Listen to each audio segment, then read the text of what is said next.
Assalamualaikum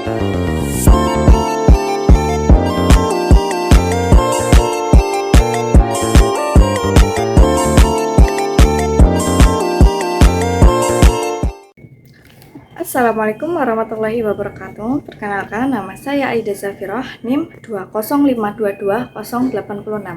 Saya dari kelas TBIGA.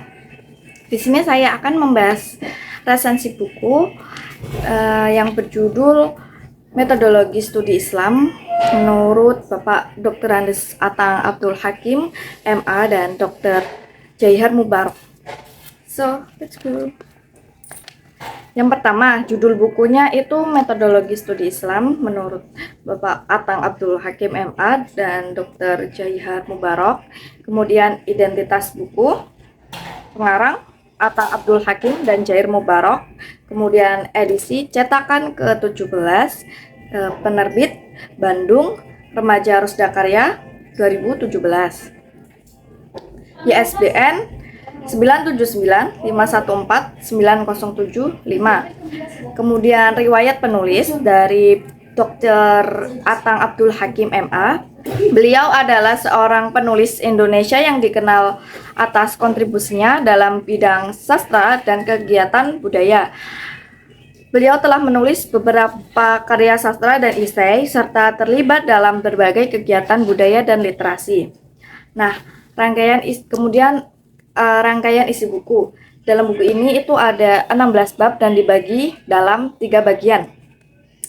Bagian yang pertama itu meliputi bab 1 sampai bab 5.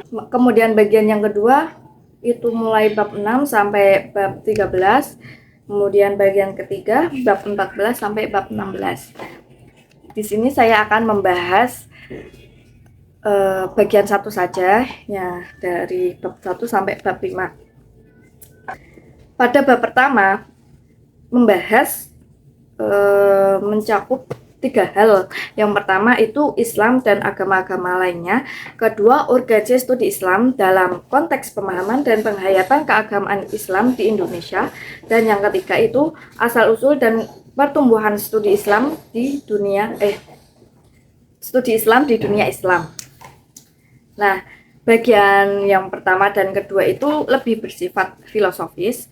Nah, sedangkan bagian yang ketiga itu lebih bersifat ke historis. Nah, kemudian bab 2. Bab 2 itu membahas tentang peran Islam dalam kehidupan manusia. Dalam bab ini, beliau membicarakan 2 topik yang agak berbeda dan dibedakan dalam silabi. Yang pertama, Islam sebagai agama, peran agama Islam dalam kehidupan dan apa yang diajarkan Islam ke seluruh dunia. Kedua, Islam dan agama lain, sumbangan Islam terhadap kemanusiaan masa kini. Nah, sebagian materi ini itu telah dibahas pada bab 1. Oleh karena itu, bagian ini secara khusus membahas peran Islam dalam kehidupan manusia. Kemudian bab yang ketiga itu membahas tentang Islam dan kebudayaan. Pada bagian ini kita akan membicarakan tentang Islam dan kebudayaan. Hal ini penting diketahui agar kita dapat menjawab pertanyaan atau persoalan Islam. Hal ini penting diketahui agar kita dapat menjawab pertanyaan atau persoalan Islam dan kebudayaan. Di antara pertanyaannya yaitu, apakah Islam itu kebudayaan? Pertanyaan ini penting dikaji agar kita dapat memahami Islam secara komprehensif. Di samping itu, kita pun akan mencoba mengungkapkan hubungan antara Islam dan kebudayaan Arab yang ada ketika kitab suci diturunkan dan hadis Nabi Muhammad SAW disabdakan. Nah, pada bab 4 itu membahas tentang Islam dan kebudayaan Indonesia. Pada bagian ini kita membicarakan tentang Islam dan kebudayaan di Indonesia dalam Festival Istiqlal 1993 diselenggarakan simposium dengan tema Islam dan kebudayaan Indonesia dulu, kini, dan esok, yang kemudian dibukukan dengan judul yang sama dengan tema di atas. Dalam buku itu, Islam dan kebudayaan Indonesia dirinci menjadi 3 subtema, yaitu ekspresi estetik Islam di Indonesia, tradisi dan inovasi keislaman dalam kebudayaan Indonesia, serta Islam dan masa depan peradaban dunia. Nah, kemudian bab yang kelima, penelitian agama dan model-modelnya. Secara garis besar, pembahasan bagian ini dibagi menjadi dua. Yang pertama yaitu penelitian agama, yang kedua model-model penelitian agama. Penelitian agama diisi dengan penjelasan mengenai kedudukan penelitian agama dalam konteks penelitian pada umumnya. Elaborasi mengenai penelitian agama atau research on religion, and penelitian keagamaan or religious research, dan konstruksi teori penelitian keagamaan.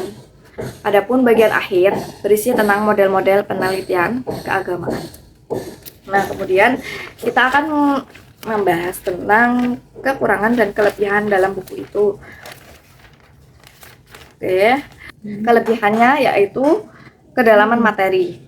Buku ini memberikan wawasan yang mendalam dalam metodologi studi Islam, mencakup berbagai pendekatan dan teori yang relevan. Kemudian kerangka konseptual yang jelas. Kerangka konseptual yang jelas untuk memahami metode penelitian dalam konteks studi Islam dan membantu pembaca mudah dalam memahami dasar-dasar metodologi. Kemudian pemahaman yang holistik. Buku ini tuh mencakup berbagai pendekatan metodologis yang berbeda dan bisa membuat pembaca memahami subjek secara lebih komprehensif. Nah, kemudian kekurangannya yaitu keterbatasan kekurangannya yaitu keterbatasan ruang lingkup. Dalam buku ini tidak mencakup semua metode penelitian yang relevan atau mungkin kurang memperhatikan tren terbaru dalam metodologi studi Islam. Kemudian sulit dalam kebahasaannya gitu. Nah, jadi kesimpulannya, buku ini itu menyajikan pemahaman yang mendalam tentang berbagai pendekatan metodologi studi Islam. Dengan menggunakan beberapa teori dan pendekatan, pembaca dapat memperoleh pemahaman yang komprehensif tentang cara melakukan penelitian dalam konteks studi Islam.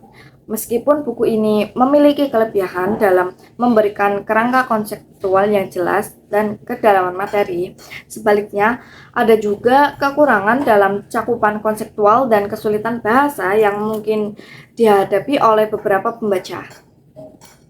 Overall, buku ini dapat menjadi sumber yang berharga bagi mereka yang tertarik dalam memahami metodologi penelitian dalam studi Islam.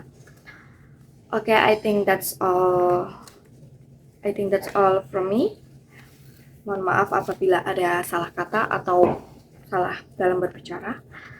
Terima kasih. Wassalamualaikum warahmatullahi wabarakatuh.